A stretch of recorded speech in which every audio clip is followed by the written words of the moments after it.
the important information you need to know about Merchantsoft. Dylan is not what you think he is. And it's a link to like, I have evidence here that Dylan is doing something very, very serious. You click on that link and it's all like taken down by Hypnospace. There's like big banners that say this text has been removed by Hypnospace. All of the content has been removed. Oh, no evidence. We can't convict. Maybe not, because Reckoning knew this would happen, and so he left a mirror on his secret page, his secret, super secret page on the Freelands, which has also been taken down, but you can access it by using the second site to go to the bottom of the page to find a secret island on the Freelands that has like Dream Tools, which is like a huge hacker program that allows you to do basically everything. You can make infinite money and stuff with this. Right, infinite hypnocoin, excuse me. And so on this page, he also leaves a mirror to all the stuff that he left on his site to like expose Dylan and what he did. And this didn't get taken down. So you can see that what happened was that the Merchantsoft decided to hire some researchers to conduct a study to prove that beef brain was not real. And while they found that beef brain was not an actual thing, what they did find was that, shoot, what was it specifically? I love that beef brain ended up being slightly irrelevant to the plot. Exactly. Beef brain was not real. But what was true was the fact that when you have your Hypnospace headband on, you do not leave REM sleep. And do they you know? found this because they were researching for beef brain. Yes. What happens is that when you guys know what REM sleep is, right? Yeah. Yeah. So when you're using a Hypnospace headband, you do not leave REM sleep, which means you don't get much sleep. Like, you're not sleeping very well.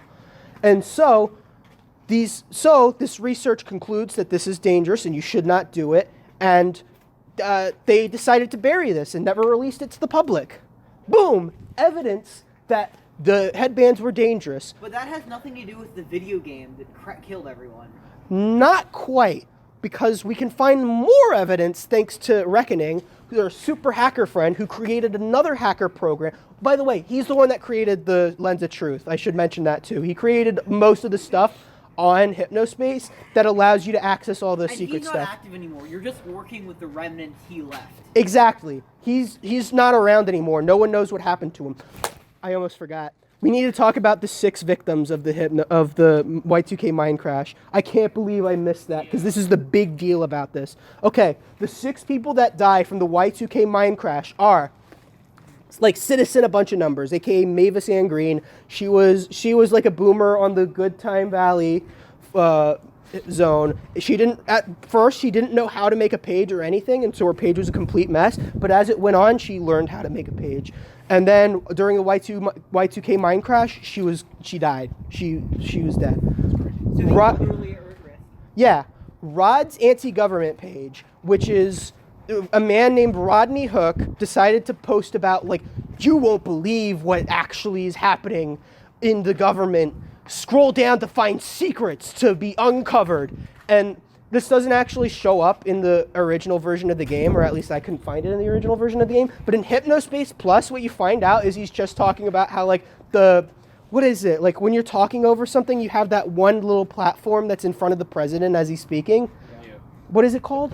Podium. The podium grew, they changed out the podium in the White House for a slightly bigger podium. So it's believed that the president are 2 different people that were talking, or by him at least. It's obviously like a dumb conspiracy or whatever. But after Rodney Hooks died, his family went after Merchantsoft because they believed he was trying to hide what he was talking about by doing that. Like this was an assassination plot. It's time to get real serious, because the 3rd victim was Carl Parker III, who died on Hypnospace meeting his only friends during the big Y2K event.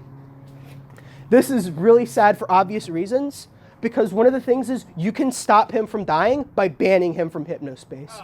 So if you ban him from Hypnospace, he doesn't have any friends anymore, but he's still alive. So it's sort of like, what is the ethical option here? But you didn't know that when you first had the chance to ban him. You did not know that, true. But you can save him if you ban him. Next up is Zane. Zane Lofton dies during the mine crash.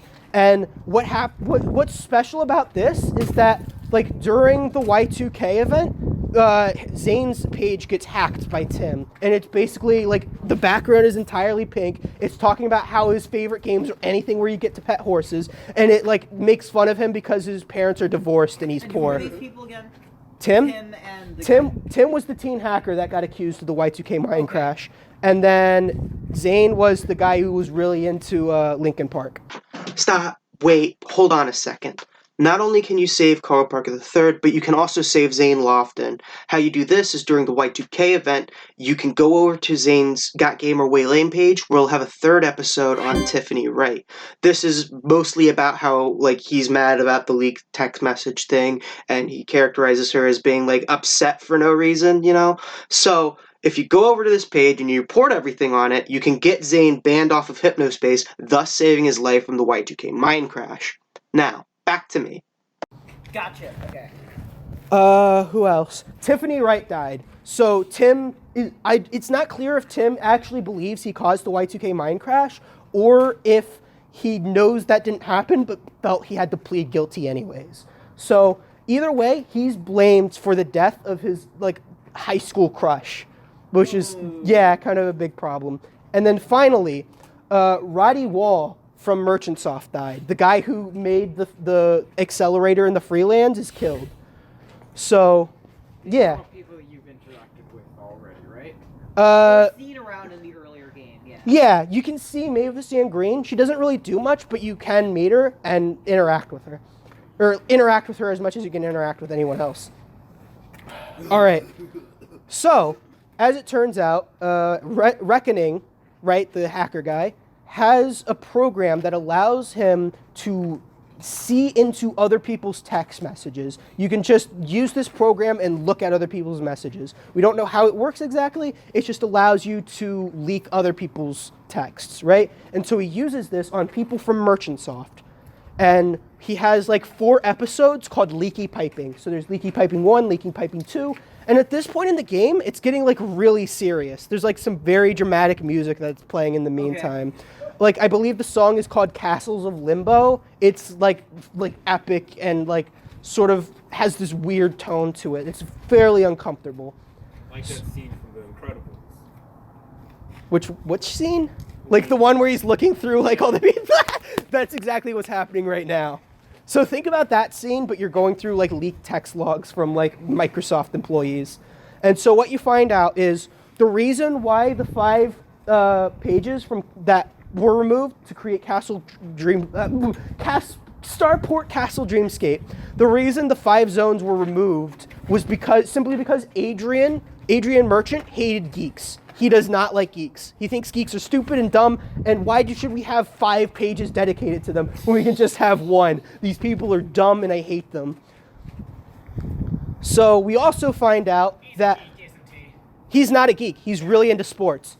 It should be mentioned that like after the December 31st thing happened, he has a new Hypnospace zone called Sports, and the description of it is just sports.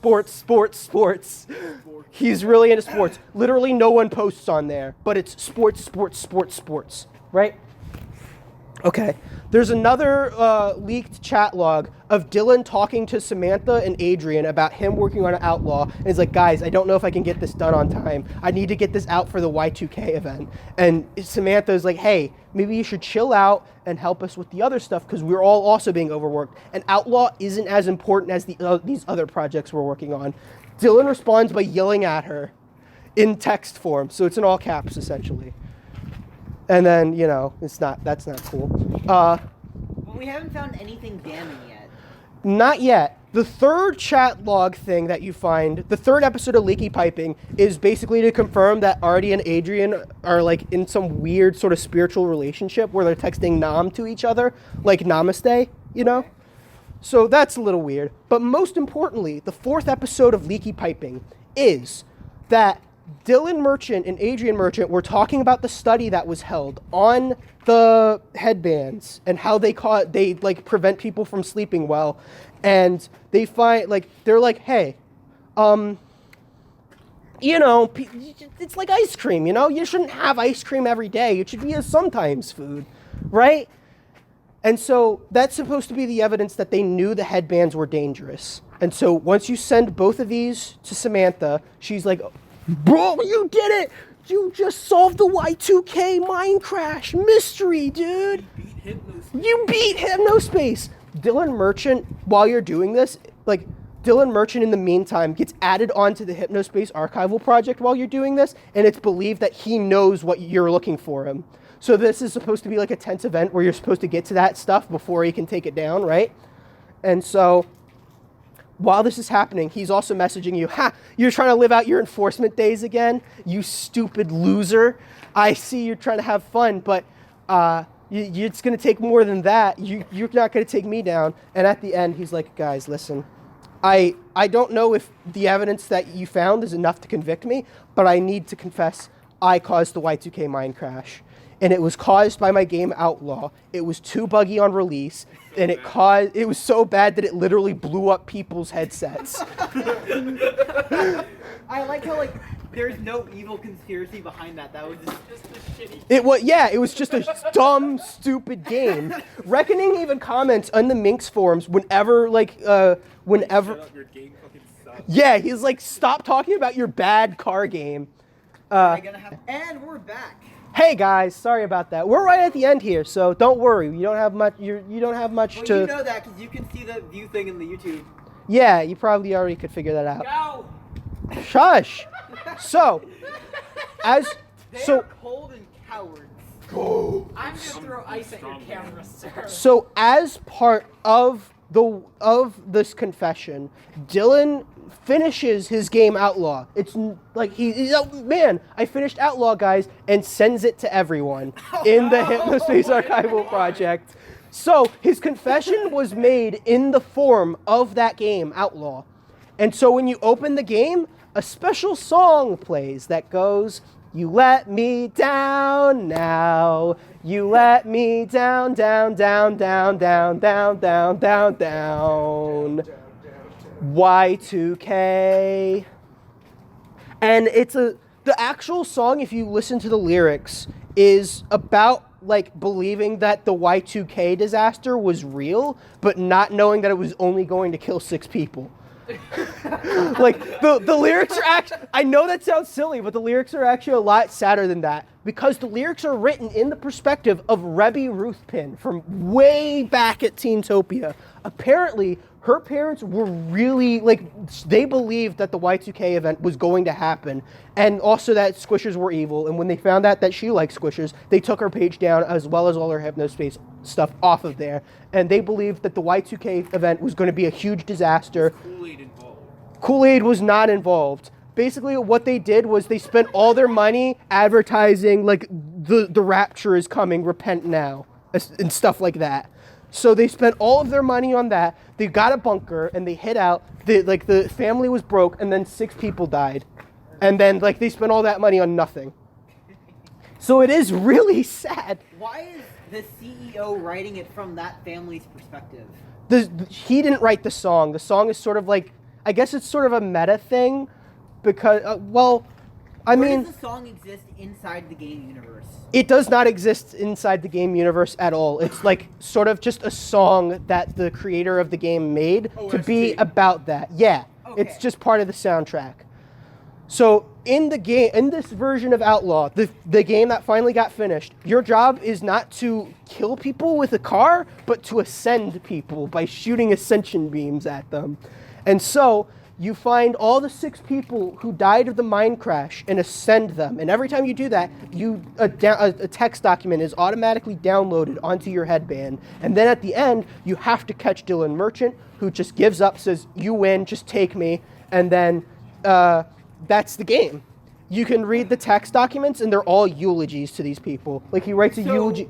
He finished the game, and the finished game doesn't crash. It's just his confession. Yeah, it is just his confession. He confesses that he killed everyone, and specifically writes eulogies to all the people that died. So he writes to Zane, like, I'm sorry this happened. I wish you could have been a person your mother was proud of.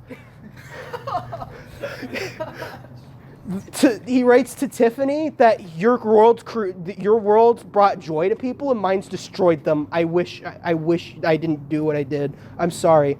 He writes to Roddy Wall, the person who was a part of Merchantsoft. I know this is hard to believe, but I thought of you as my best friend up until that point. I wish you never met me.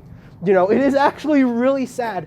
And what's even sadder is that if you go into the files of Hypnospace, there is a 7th eulogy that is not used, that is for Dylan, that just says the end, which implies that he kills himself at the end of the game. What? Yeah! This game was so goofy with like Gumshoe Gooper and stuff, and then it like people are dying. Consequences. Undertale vibes.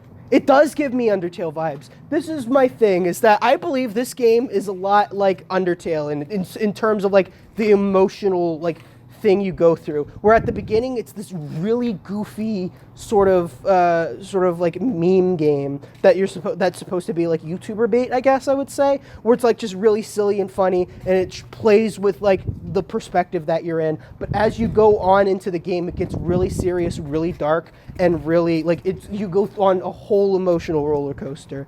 I definitely recommend you play Hypnospace. In fact, I should put at the beginning of this video that I recommend you play Hypnospace before watching this, because this is all kind of a spoiler for that. But yeah. Watch me explain the entire game. I have a lingering question. Okay, Tyler? So, is this only one game in a larger Hypnospace franchise, or is this pretty much all of Hypnospace? This is the one game, Hypnospace Outlaw. While I was researching this, I found another game called Hypnospace Enforcer, but I was not sure if that was like a fan game or like the original build of Hypnospace Outlaw. So I believe it's just like the beta name of Hypnospace before it became Hypnospace Outlaw. So there's no other significant, like, other Hypnospace media? There's no, like, comic series to go with it? No, the only things I could find were like if you go on Fangamer, you can buy like merchandise for it. They actually sell Cool Fest T-shirts that you can buy with pictures of Chowderman and Freezer on them. They're really cool. I would have gotten them, but they sold out by the time I found them. Yeah, so that's Hypnospace, guys. What did you think? Whoa, this game's so cool. Fuck you, my toes hurt. Oh, I'm here. Hypnospace is really, really cool. All the kids are talking about it at school. I forgot. There's like, okay, when I guess bonus info during the December 31st Y2K event, Teentopia's theme gets changed to a song by Chowderman about how good Teentopia was, or Teentopia is. It's like, or how good Hypnospace in general is, and it goes like, Hypnospace is really, really cool. So, you know, it has that sort of energy to it. All right, thank you everyone for coming to this lecture. I thank you all as well. Thank you for sitting here in the cold while I... do this in the spring. And you at home who aren't in the cold, we thank you as well. Yeah. This has been Shaka University. Make sure you took notes, because there will be a final. And read Hitmall, the webcomic about the world obsessed with a children's card game on Webtoons right now. I write it. It's pretty cool. You might enjoy it if you also enjoyed Hypnospace. Not because it relates to it at all, but just because, you know, energy, vibes. Yeah, same vibes. All right. Thank you. They're still here. Yeah. Oh, we gotta leave. Yeah, come on, guys. Class is dismissed.